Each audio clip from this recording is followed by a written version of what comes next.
시청자 여러분 안녕하십니까? 7000 미라클스 김수희입니다. 말씀의 양식이 삶의 양식이 되는 시간, 월드 앤 파워 시간인데요. 성경의 땅이라는 테마로 흥미진진한 성경 탐험을 떠나고 있죠. 첫 번째 약속의 땅을 지나 순종의 땅, 그리고 충돌의 땅을 거쳐 오늘 네 번째 시간에는 회복의 땅을 찾아가 보도록 하겠습니다. 회복의 땅 갈릴리에서 하나님은 하나님의 백성을 위해 어떻게 회복의 역사를 일으키셨는지, 그리고 그 회복의 하나님께서 지금 우리에게 찾아오고 계심을 붙잡는 귀한 은혜의 시간이 되시길 바랍니다.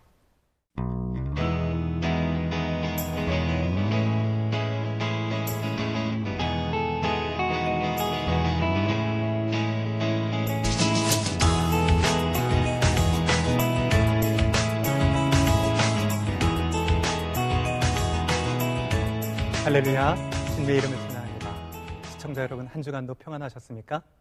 어느덧 성경의 땅, 이제 오늘은 네 번째 시간으로 회복의 땅 갈릴리를 살펴보게 되었습니다.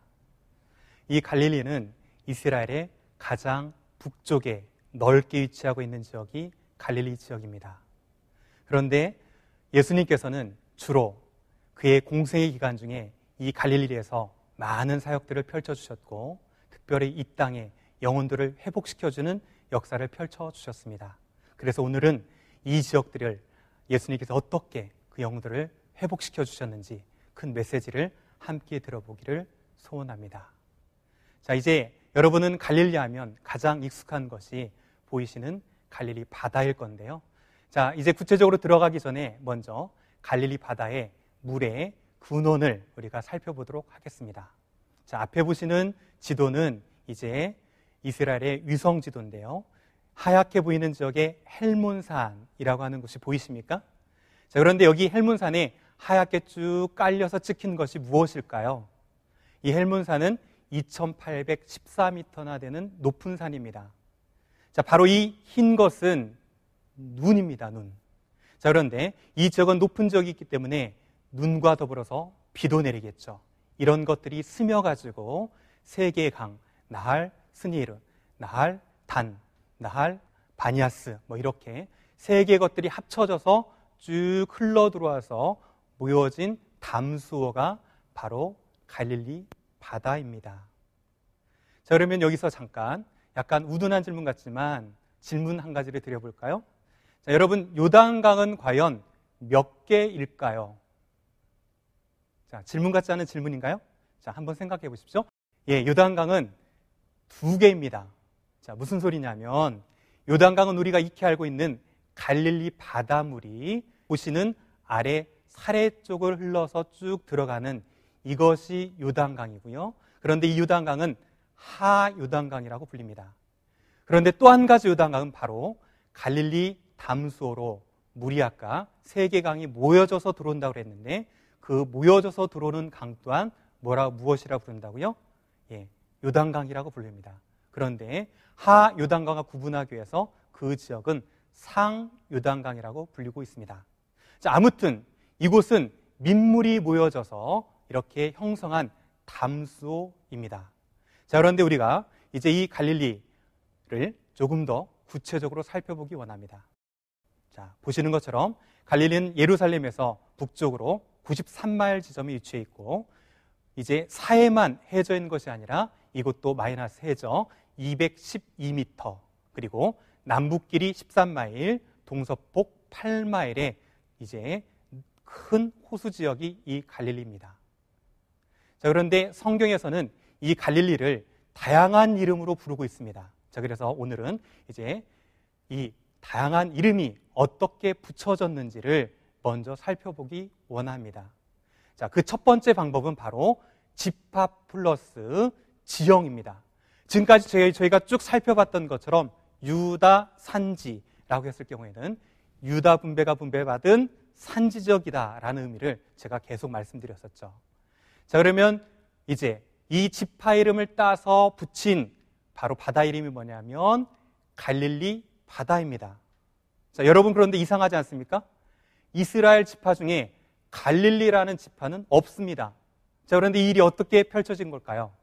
이 지역은 이제 이스라엘 지파 중에서도 이사갈, 스불론, 납달리, 아셀 같은 이 지파들이 분배받았습니다. 여러분, 이 지파 이름 좀 생소하시고 잘 기억하기 어려운 그런 지파 이름이죠. 자, 그래서 이스라엘 사람들도 마찬가지였어요. 있잖아, 우리 네 지파인데 이름도 별로 없고 뭐 특별한 일도 없는데 그 네 개 지파가 분배받은 그 땅이 있는 바다가 뭐더라? 그 땅. 그래서 그 땅이라는 의미가 무엇이냐면 바로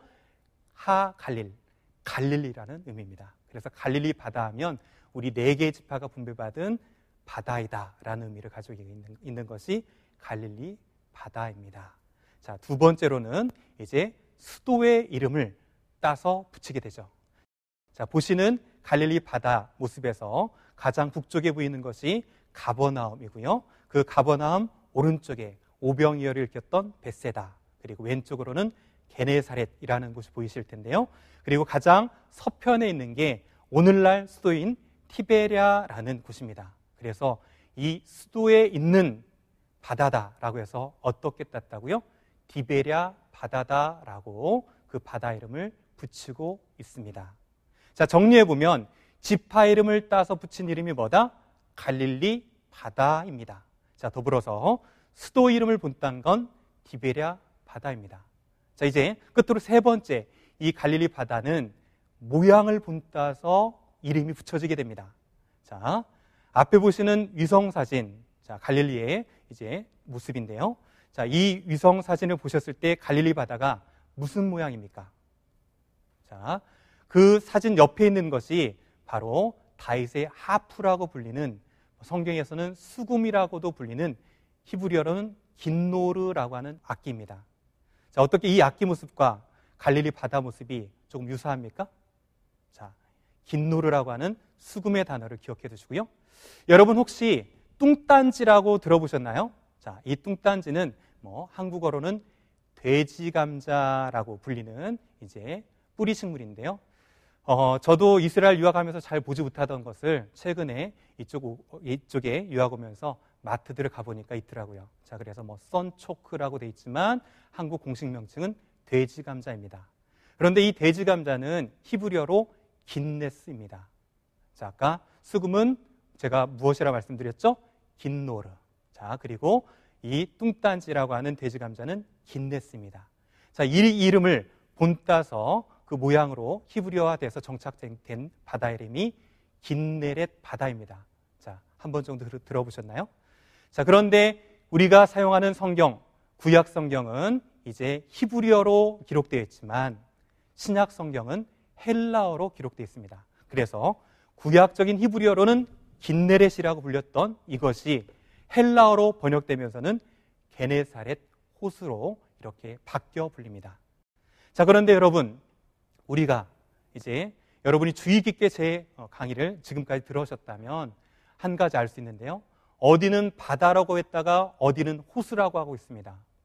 제가 분명히 이 갈릴리 바다를 설명하면서 담소라는 말로 시작했습니다. 자, 여러분 생각에는 이 갈릴리는 바다일까요? 호수일까요? 예? 호수라고요? 예. 당연히 우리가 개념으로 보면 호수입니다. 자, 그런데 왜 성경에서는 바다라고 얘기하고 있을까요? 그래서 유대적인 사고를 알아야 됩니다. 유대적인 사고로 샘은 바로 물이 터쳐 나오면 이게 샘이 됩니다. 자, 그리고 강은 무엇이냐? 365일 흘러만 가면 이게 강이 됩니다. 요단강, 지난번에 잠깐 보셨지만 우리 개념으로는 또랑도 아니에요. 그런데 이 또랑도 아닌 것 같은 강이 계속 365일 멈추지 않고 흘러가기 때문에 무엇이라고 불린다? 강이라고 불립니다. 자, 반면에 와디라고 하는 조금 생소한 개념이 있는데요. 이 개념은 여러분이 조금 이해하기 쉽게 계절천 정도로 번역할 수 있을 것 같습니다. 자, 이 계절천은 무엇이냐면 건기가 되면 물이 흐르지 않다가 우기가 돼서 비가 오기 시작하면 그곳에 큰 강을 이루고 흘러가는, 이렇게 흘렀다가 멈췄다가는 계절에 따라 이제 강의 모습이 마치 바뀐다라고 해서 계절천으로 불리는 개념이 있습니다. 자, 그러면 끝으로 유대적인 사고로 바다는 과연 무엇일까요? 예, 바다는요, 물만 괴어 있으면 바다입니다. 자, 그것이 아무리 적다 그래야 할지라도 물만 괴어 있으면 바다인 거죠. 솔로몬이 성전을 지었을 때 열왕기상을 보면 물두멍을 무엇이라고 했냐면 놋 바다라고 표현하고 있는 것을 알 수가 있습니다. 자, 이렇게 이제 갈릴리 바다와 호수의 개념에 대해서 살펴봤는데요. 우리가 한 가지 더 짚고 넘어갈 것은 많은 복음서 중에 유독 누가복음에만 호수라는 단어가 사용됩니다. 자, 마태, 마가나 요한복음에는 잘 등장하지 않죠. 그런데 누가에는 왜 호수라는 단어를 썼느냐 하는 거예요. 아시는 것처럼 누가는 이방인 의사였습니다. 그렇기 때문에 이방인 데오빌로를 향해서 그 복음서를 썼고요. 그러니까 그 안에서는 호수 개념을 가지고 있었던 것입니다. 자, 그래서 이렇게 누가복음을 보면 호수라는 개념도 등장하고 있는 것을 우리는 살펴볼 수가 있습니다. 자, 이제 이런 개념들과 더불어서 사진들을 보면서 갈릴리 바다를 우리 눈으로 조금 더 가깝게 살펴보도록 하겠습니다. 자, 지금 보시는 것들은 갈릴리의 전경들입니다. 가장 위쪽은 동쪽에 있는 갈릴리 모습, 그리고 북쪽 바다 모습, 여러 가지 모습들을 보실 수 있는데요. 여기서 여러분이 주의 깊게 보셔야 될 것은 갈릴리 주변이 어떤 형태로 뺑 둘러져 있는지를 잘 보시면서 화면을 보시기 바랍니다. 자, 이제 이것을 조금 확대해 보면 이렇습니다. 이제 북쪽의 모습을 서쪽에서 바라본 지형인데 여전히 그 주변에도 지금 무엇을 위치하고 있는지 잘 보셔야 되고요. 자, 이번에는 우리가 그 시선을 남쪽으로 옮겨봅니다. 자, 남쪽 저기 아래쪽은 갈릴리 바다가 조금 좁아지는 듯 하다가 저쪽 이제 동편 쪽에 또 무엇을 형성하면서 뺑 둘르고 있죠? 예, 지금 감을 잡으셨을 텐데요. 자, 이번에는 제가 이제 일출과 석양의 모습을 잠깐 제가 찍은 것들로 보여드립니다. 자, 이것이 바로 일출입니다. 자, 일출이라는 것은 그러면 서쪽에서 갈릴리의 동쪽을 봤다라는 얘기죠. 자, 그때 동쪽에 지금 무엇이 두르고 있습니까? 예, 산지가 두르고 있습니다. 자, 그리고 이제 동쪽에서 일몰을 찍은 사진이에요. 자, 너무 아름답죠, 갈릴리. 자, 그냥 대충 찍어도 이 정도는 나옵니다, 석양 때. 이제 갈릴리 바다에 무엇이 그럼 두르고 있었습니까? 예, 맞습니다. 갈릴리 바다는 주변이 산지로 삥 둘러져 있다는 사실입니다. 이제 여러분이 이것을 조금 더 잘 이해하실 수 있도록 제가 그림을 통한 지도를 한 장 보여드립니다. 주변은 잘 보시는 것처럼 산지 지형으로 뺑 둘러져 있습니다. 자, 동쪽은 데가볼리라는 지역으로 고도가 1000m 정도 되고요. 그 다음에 저쪽 위에 보면 아까 말씀드렸던 헬문산 2814m 보이시죠? 그리고 갈릴리 서편에 위쪽은 900m 높이가 되는 상갈릴리라고 불리고요. 아래로 내려올수록 고도는 조금 낮아지지만 425에서 575 더불어서 300 고도가 낮아지면서 농사를 지을 수 있는 지역입니다. 자, 그럼에도 불구하고 이 주변은 무엇으로 뺑 둘려져 있다? 예, 맞습니다. 산지로 뺑 둘려진 지역이 갈릴리 바다입니다. 자, 그런데 이런 지형의 특징이 있기 때문에 무슨 일이 벌어지냐면 돌풍이 유발될 수 있는 지역이라는 사실입니다. 저기 높은 헬문산의 찬바람이요, 요단 계곡을 따라서 쭉 따라오면서 갈릴리 바다의 기류와 부딪히게 되면 이것이 돌풍을 일으킬 수 있는 지역이 바로 이 지역입니다. 성경 복음서를 쭉 넘기다 보면 갈릴리 바다에서 일어난 성경 사건 두 가지가 있습니다. 예수님께서 씨 뿌리는 자의 비유를 하시고 보시는 것처럼 배를 타고 거라사 있는 지역으로 넘어가죠. 이때 무슨 일이 있습니까? 고물을 베고 주무셨던 주님, 그때 말씀으로 잠잠케 하셨던 주님 기억나십니까? 자, 더불어서 오병이어 이제 많은 기적으로 많은 사람들을 먹이신 이후에 그가 벳세다에서 가버나움으로 배를 타고 가시는 사건 기억나십니까?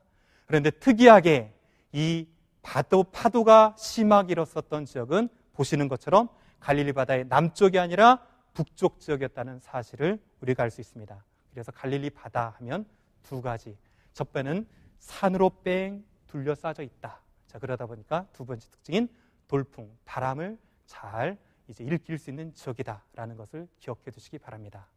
자, 이제 이 바람이라는 소재를 가지고 예수님의 사역들을 조금 더 정리해 보도록 하겠습니다. 자, 우리가 가장 유명한 예수님의 교훈 중에 한 가지는 바로 팔복의 교훈이죠.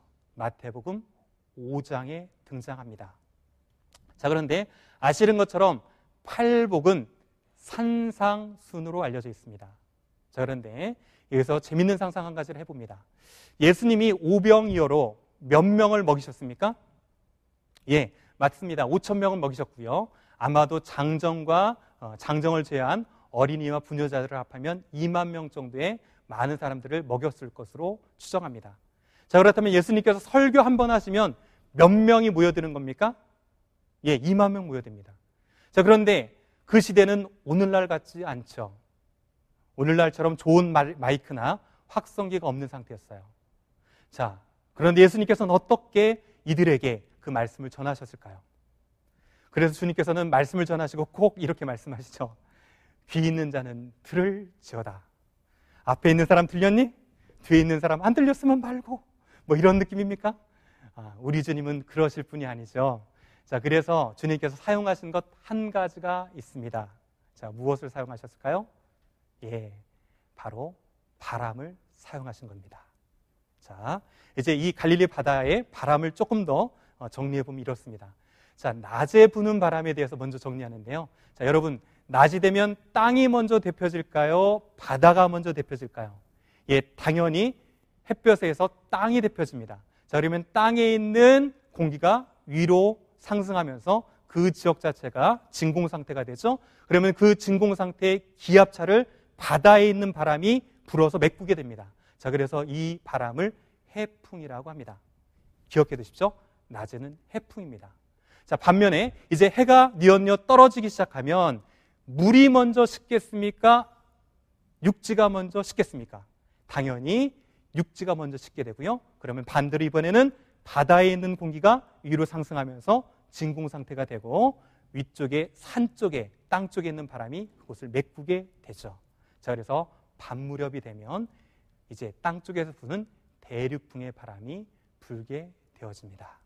자, 잘 기억해 두셨나요? 낮에는 해풍, 밤에는 대륙풍입니다. 자, 이것을 가지고 이제 산상순의 교훈으로 들어가 보도록 하겠습니다. 자, 산상순이라는 것은 예수님이 산 위에 올라앉으셨다는 말이죠. 자, 그러면 바람은 당연히 예수님의 등 뒤에서 이제 바람이 불어야 됩니다. 많은 사람들은 바닷가 쪽에 이제 평평한 곳에 앉아 있었겠죠. 자, 그러면 예수님께서 말씀하실 때 등 뒤에서는 자연스럽게 보시는 것처럼 어떤 바람이 불어야 되겠습니까?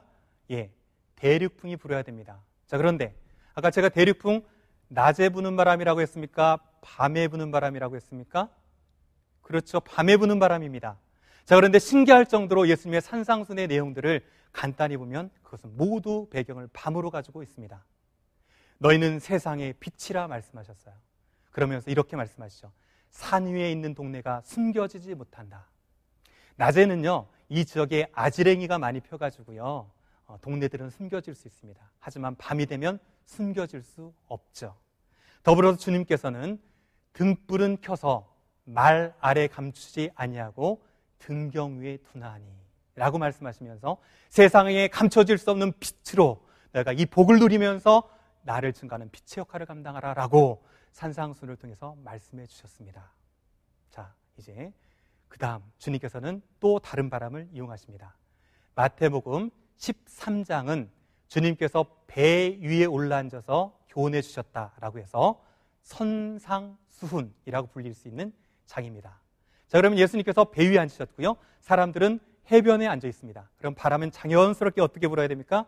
해변 쪽으로 불어주고, 이런 해변 쪽으로 부는 바람은 제가 말씀드리기를 해풍이라고 했습니다.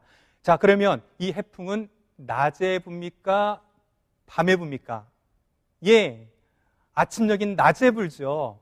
자, 그런데 이 예수님이 교훈하셨던 이 교훈들을 살펴보면 또 교묘하게, 묘하게 이것이 낮에 관련된 일들입니다. 이곳은 씨 뿌리는 자의 비유가 있어요. 자, 그러면 농부는 씨를 언제 뿌릴까요? 그렇죠. 밤에 뿌리지는 않죠. 낮에 일찍 뿌리죠. 자, 그리고 고기는 마치 이제 천국은 그물을 통해서 고기를 나누는 것과 같으니 좋은 고기와 못된 고기를 나누는 것이 천국과 같다라고 하면서 말씀을 주셨어요. 여러분, 밤새 고기를 잡았던 어부들은 언제 이것을 나누겠습니까? 예, 당연히 아침녘에 나눕니다. 주님께서는 우리로 하여금 알아들으면 알아들어라, 말려면 말라라는 것이 아니라 그 주변의 모든 환경들을 통해서 비유적으로 말씀해 주셨다는 사실입니다. 하지만 주님께서는 무엇을 보든지 간에 그곳에서 바로 하나님 나라를 보셨고, 무엇을 보시든지 간에 그것을 이용하셔서 하나님 나라를 말씀으로 가르쳐 주셨다는 사실입니다. 시청자 여러분, 이렇게 여러분의 눈에 보이는 그 모든 것을 통해서 하나님 나라를 볼 수 있는 축복과 더불어서 그 하나님 나라를 또한 증거할 수 있는 축복이 있기를 간절히 소원합니다. 자, 이제 이렇게 바람을 이용한 예수님의 모습들을 살펴보았고요. 그러면 이제 한 곳 가버나움이라는 곳으로 우리가 가서 이제 예수님의 사역을 정리하면서 오늘을 마칠까 합니다. 자, 이 가버나움에 가면 이제 이 보시는 정면에 가버나움 더 타운 오브 지저스라고 되어 있어요. 그 얘기는 뭐냐면 더라고 찍었다는 얘기예요. 많은 동네 중에 하나가 아니라 예수님의 그 동네라고 찍었고요. 마태복음 9장 1절은 이것을 본 동네라고 찍어놨습니다. 자, 여러분, 예수님이 태어난 곳은 유대 산지의 베들레헴입니다. 자, 그리고 예수님이 30년 사생애를 사셨던 이곳은 나사렛이라는 동네죠. 그리고 예수님께서 죽으시고 부활하고 승천하신 곳은 바로 예루살렘입니다. 자, 그렇다면 예수님께서 나지도 자라지도 그리고 죽으시지도 않았던 이곳을 왜 본동네라고 찍어놨을까요? 자, 우리는 이제 예수님께서 이곳에서 어떤 삶을 사셨는지 살펴보면 그 답을 얻어갈 수 있습니다. 자, 보시는 것처럼 예수님께서는 참으로 많은 일들을 이 가버나움을 중심으로 갈릴리에서 펼쳐주셨습니다. 베드로의 장모를 열병에서 고쳐주기도 하고요. 죽었던 야이로의 딸을 살리시기도 하셨고요. 에바다라고 불리는 것으로 벙어리에 입을 틔워주시고 눈먼 소경을 눈뜨게 하시고 참으로 많은 일들을 펼쳐주셨어요. 그리고 이 사역을 마태복음 4장 23절은 이렇게 정리합니다. 온 갈릴리에 두루 다니사 가르치시며 천국 복음을 전파하시며 백성 중에 모든 병과 모든 약한 것을 고치시니라. 예, 왜 그곳이 본동네였느냐? 예수님의 주 사역지였다는 사실입니다. 예수님께서는 명절 때가 돼서 모든 사람들이 예루살렘으로 향해야 될 때, 그 명절을 지키는 그 시간 외에는 모두 머무셨던 곳이 어디냐면 바로 갈릴리 지역입니다. 자, 그러면 예수님께서는 왜 이렇게 갈릴리 지역에서 머무시면서 주 사역을 펼쳐주셨을까요? 자, 그것은 마태복음 4장 이제 말씀을 살펴봐야 됩니다. 예수님께서 나사렛을 떠나서 가버나움에 가서 사심은 선지자 이사야의 글을 이루렵니다 라고 하면서 15절과 16절에 이렇게 얘기합니다. 제가 읽어드릴 테니까요, 잘 이 갈릴리의 특징 두 가지가 무엇인지 살펴보십시오. 15절입니다. 스불론 땅과 납달리 땅과 요단강 저편 해변길과 이방의 갈릴리여, 흑암에 앉은 백성이 큰 빛을 보았고 사망의 땅과 그늘에 앉은 자들에게 빛이 비추었도다. 갈릴리의 특징 두 가지가 무엇입니까? 바로 해변길이 지난다는 것이고 더불어 이방이 산다는 사실입니다. 자, 보시는 것처럼 갈릴리 주변 지역은 모두 이방인들의 땅입니다. 저쪽 북동쪽으로는 수리아라는 이방인이 살고요. 내려오면서는 데가볼리, 데카하면 10개, 10이라는 뜻이고요. 볼리하면 폴리스, 도시를 뜻합니다. 이방화된 도시 10개가 쭉 있었고요. 더불어서 남쪽으로는 사마리아라고 하는 혼혈된 민족들이 살았던 지역이 이 지역입니다. 더불어서 서쪽으로는 수로보니게로 알려진 페니키아 문명이 쌓여 있었어요. 보시는 것처럼 갈릴리는 그 주변 모두가 이방인이 거주하는 지역이었습니다. 자, 그런데 우리가 한 가지 가정해 볼 것은 예수님께서 만약에 예루살렘에 올라가셔서 복음을 전했다라고 생각해 보면 어떨까요? 예루살렘은 이제 근본주의자들과 이제 말씀 율법 가운데 마음이 닫힌 자들이 거주하는 지역이 예루살렘입니다. 하지만 이 지역은 많은 이방 문화에 의해서 어느 정도 문화 완충이 있었고요. 마음이 열려진 지역이 이 지역입니다. 이 지역에서 사역을 하다 보면 보다 말씀이 쉽게 그들의 마음의 밭에 심겨질 수 있었겠죠. 자, 더불어서 우리가 첫 번째 시간에 살펴봤던 사이에 낀 땅이라는 것을 살펴보면서 해변길이 지나는 것을 살펴봤습니다. 바로 이 해변길이 지나는 곳이 어디냐면 갈릴리 바다의 가버나움 지역입니다. 예수님께서 열린 마음을 가진 자에게 복음을 전했을 때 열린 마음으로 받아들인 자가 이제 북쪽으로는 메소포타미아, 아래쪽으로는 이집트 문명에 이르기까지 그 복음을 자연스럽게 증거하게 되죠. 자, 그러면 여기서 복음을 전할 때 무슨 일이 벌어집니까? 열린 마음을 가진 자들이 보다 널리 증거할 수 있는 효과가 있게 되겠죠. 자, 그런데 주님께서는 단순히 이 목적만을 가지고 여기에서 사역하셨을까요? 아닙니다. 그러기에 우리는 이 땅에 누가 살았는지를 살펴보아야 됩니다. 이 땅은 멸시받는 자, 흑암에 앉은 백성들, 사망과 그늘에 앉은 자들이 거주했던 곳이 바로 이 땅 갈릴리 땅이었습니다. 주님께서는 화려하고 큰 곳을 찾아가신 것이 아니라 소외되고 연약한 자들을 찾아갔다는 사실입니다. 이 땅은 북쪽에서 많은 외적들이 침략할 때 가장 먼저 공격을 당했고 때로는 혼혈돼서 멸시천대 받았던 곳이 이 갈릴리라는 사실입니다. 여러분, 우리 가운데 왜 소망이 있습니까? 우리같이 정말 연약하고 부족한 자에게 왜 소망이 있습니까?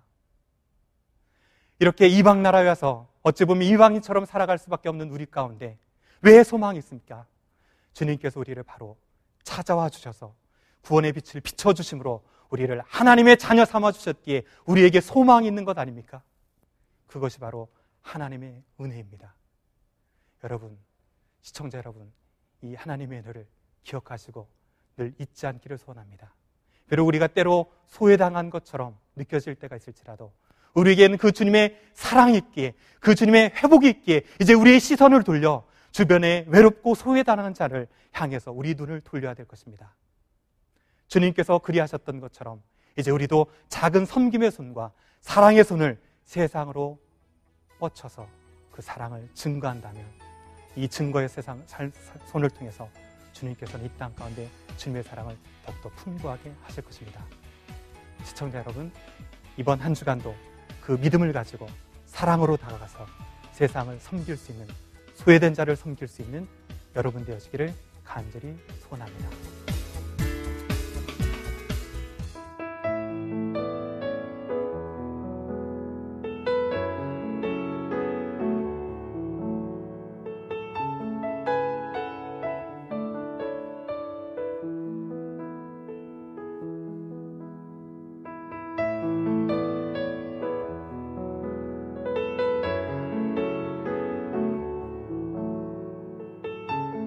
이 프로그램은 정성으로 만드는 가주 캐더링이 후원합니다.